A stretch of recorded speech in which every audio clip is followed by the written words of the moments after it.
e disposto a liberar o perdão para aquela pessoa, para, enfim, faz bem para você. Às vezes, para a pessoa que te magoou, que te chateou, que, enfim, não vai fazer tanta diferença, mas para você, né? Estar se liberando dessa raiva, dessa culpa, do que você estiver sentindo de negativo. E aí começar a ressignificar o que aconteceu e ter outras emoções. Sentir outras emoções. Isso é uma das coisas fundamentais quando a gente fala de espiritualidade, né? Tem vários exemplos, Jesus mesmo falou, 70 vezes 7, né? Exato. A própria oração do Pai Nosso, perdoai as nossas ofensas, assim como nós perdoamos. Nós temos que perdoar também, é um ato de grandeza também, de amor a si próprio.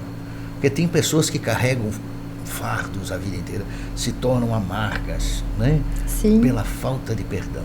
Exato, e às vezes a coisa mais difícil não é perdoar os outros, mas é perdoar a si mesmo.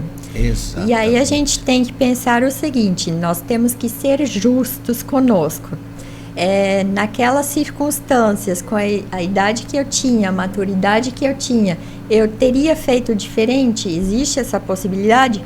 Porque às vezes nós cometemos erros que a gente cometeria de novo se estivesse na mesma circunstância, com a mesma maturidade, com a mesma experiência de vida, porque naquela época não havia outra alternativa disponível.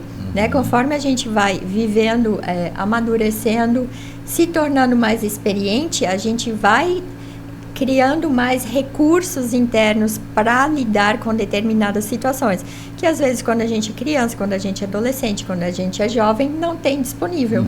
A gente só vai adquirindo isso ao longo da nossa vida com as experiências que a gente vai tendo. Tem uma referência que faz para nós que somos católicos, que a gente tem o sacramento da confissão.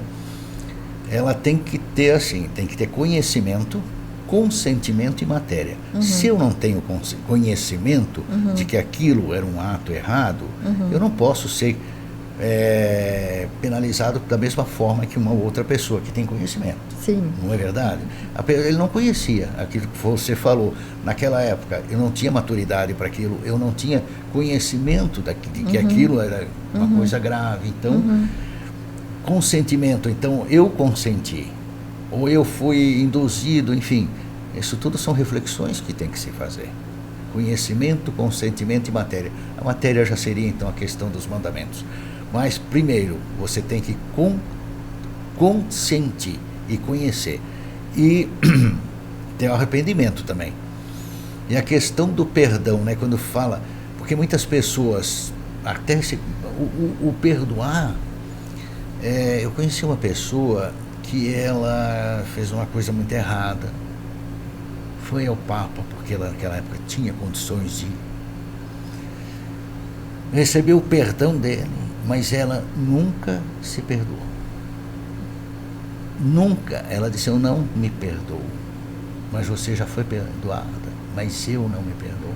E carregou aquilo uma vida inteira. Como é difícil, né?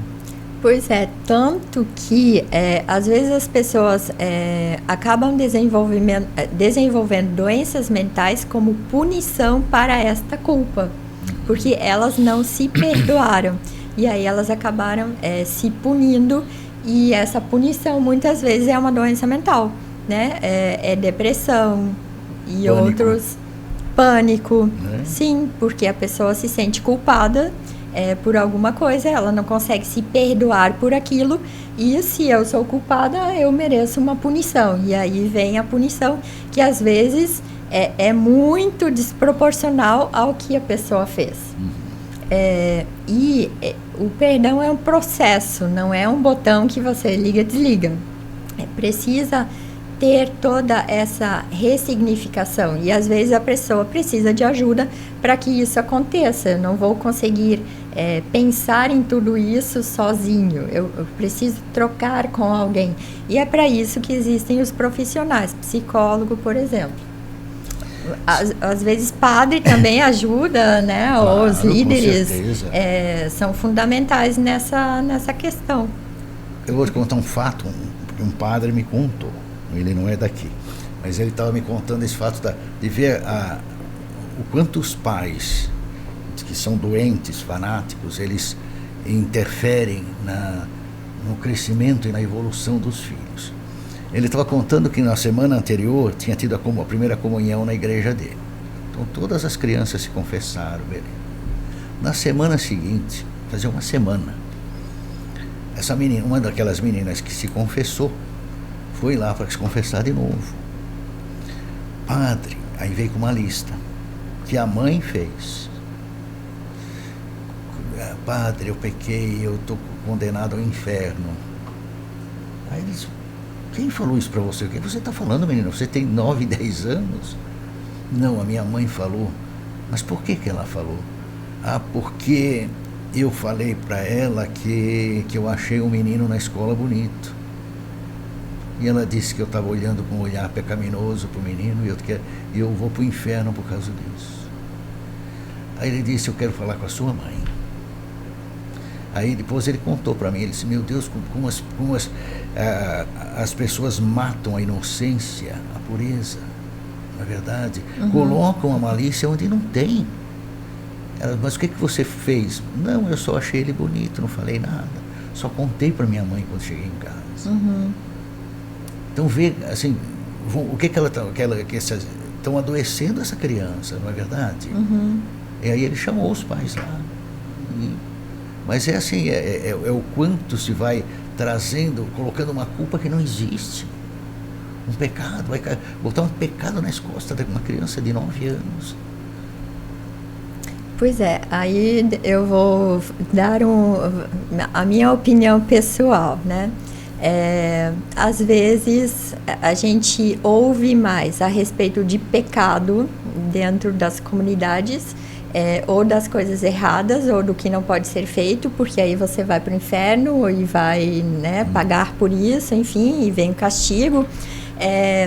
Quando, no fundo, o que a Bíblia diz, Deus é amor, né? E a gente perde tanto tempo falando de outras coisas que esse Deus é amor acaba sendo esquecido. E aí entra uma coisa muito linda da religião e da espiritualidade. Se Deus é amor, Ele é onisciente, onipotente, né? Ele me conhece. Mais do que qualquer um. Mais do que qualquer um. Ele sabe que eu não sou perfeita. Ele sabe da minha condição humana. Ele sabe dos meus pecados. E ainda assim, Ele me ama. Sim, é verdade. Isso, as pessoas esquecem do amor e ficam só no castigo e na punição, né? Essa é verdade, Deus é amor, Deus é justo, Deus é misericordioso, né? Se eu fiz alguma coisa errada, eu tenho que arcar com minhas consequências, não é? Porque o semear é livre, agora o colher é obrigatório. Tudo aquilo que a gente semeia, a gente colhe, de uma certa forma. Então, nós nos tornamos responsáveis por tudo aquilo que a gente faz, não é? Mas eu fico assustado às vezes, sabe? Eu trabalhei com adolescente muitos anos, com a catequese, e a gente via o olhar assim de assustado, porque é uma idade que eles estão, né, desaflorando, assim, né? Tá aflorando o amor, o entendimento, o desejo, e a gente tem que ter essa capacidade de lidar com eles, falar sobre isso de uma forma bacana, né, interessante, sem julgamento, sem culpa, não é verdade? Enfim, eu acho que a gente precisa ter esse olhar, sabe? Eu vejo isso, assim, até mesmo na própria igreja, pelos padres que a gente conhece, que tem outra, e também que, né, se propõe a essa ajuda, esse entendimento, essa escuta, né? O que mais que você gostaria de colocar? Falando de julgamento, eu lembrei de uma experiência pessoal. E aí, como eu tenho uma educação cristã, eu na época participava de uma comunidade e foi um momento muito difícil da minha vida, em que todas as pessoas mais próximas, mais conhecidas, me julgaram. E eu tive uma experiência pessoal nesse momento com Deus que marcou a minha vida. E a conclusão foi que Deus é meu juiz, né? É o único ser capaz de me julgar, porque todas as outras pessoas são meus pares, são pessoas como eu, falhas, imperfeitas. E se eu fiz alguma coisa errada, eu tenho que me acertar com ele, porque é a ele que eu quero agradar. Sim. E aí a gente tem que pensar, eu estou aqui para agradar as pessoas, para agradar a igreja, para agradar meus líderes ou agradar a Deus. Sim. E isso é uma busca pessoal, isso eu não tenho como delegar a ninguém. Exato. E nada, quando a gente fala em misericórdia, córdia vem de coração, né? Então, Deus é misericordioso, é o coração dele. Ele se enche de misericórdia para com a gente. Ele conhece as nossas limitações, as nossas fraquezas, os nossos medos. Quem além dele para conhecer? Não é? Então, quando a gente tem esse entendimento, essa conexão com Deus, tudo fica mais fácil. De eu entender que sim, eu sou frágil, eu sou fraco, eu tenho minhas limitações, eu tenho meus medos, eu tenho minhas dúvidas, enfim. Mas Deus me conhece, Deus sabe todas as coisas, porque foi Ele que me criou. E Ele quer que eu melhore, que eu cresça, que eu evolua. Ele não quer me ver pior do que eu sou. Ele não quer me ver naquela miséria toda a vida. Por isso que Ele oferece a sua misericórdia, para que a gente possa erguer a cabeça e dizer, não, isso aqui é possível porque Deus assim quis. Pois é, e Ele nos amou tanto que entregou o seu Filho por nós. E o que Ele diz no final? Pai, perdoai-lhes, eles não sabem o que fazem.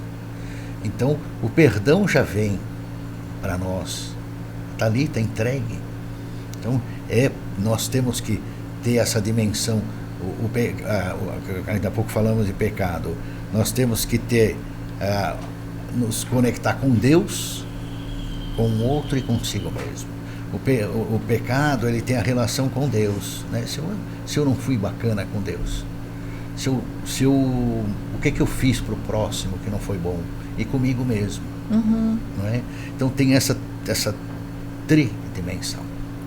Eu acho importante que a gente entenda isso e se perdoem, né? E ofereça o perdão. Oferecer o perdão é o ato mais nobre que nós temos. E é libertador. Exatamente. Eu deixo agora para você as considerações finais do programa. Deixe o seu telefone e, enfim, né, para nós, foi muito bom ter você aqui. Foi um esclarecimento, foi um abrir os olhos. Obrigado.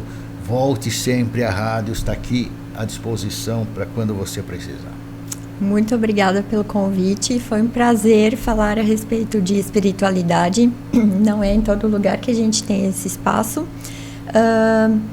Bom, se você ainda tem dúvida de que a espiritualidade é importante, quem sabe você testa para ver que diferença isso pode fazer na sua vida, porque tanto pessoalmente como Miriam, quanto como psicóloga, eu não tenho a menor dúvida de que faz toda a diferença na nossa vida. Cultivar a espiritualidade, tudo que ela envolve e o tanto que ela pode enriquecer a nossa vivência. Exatamente. Obrigado, Miriam, obrigado. A rádio está à sua disposição sempre que você desejar. A você, amigo rádio ouvinte, que esteve conosco pelas ondas da Rádio Conceição 105,9. Você que nos acompanhou pelo YouTube, nossa gratidão e até semana que vem, se Deus assim permitir. Obrigado, Emanuel.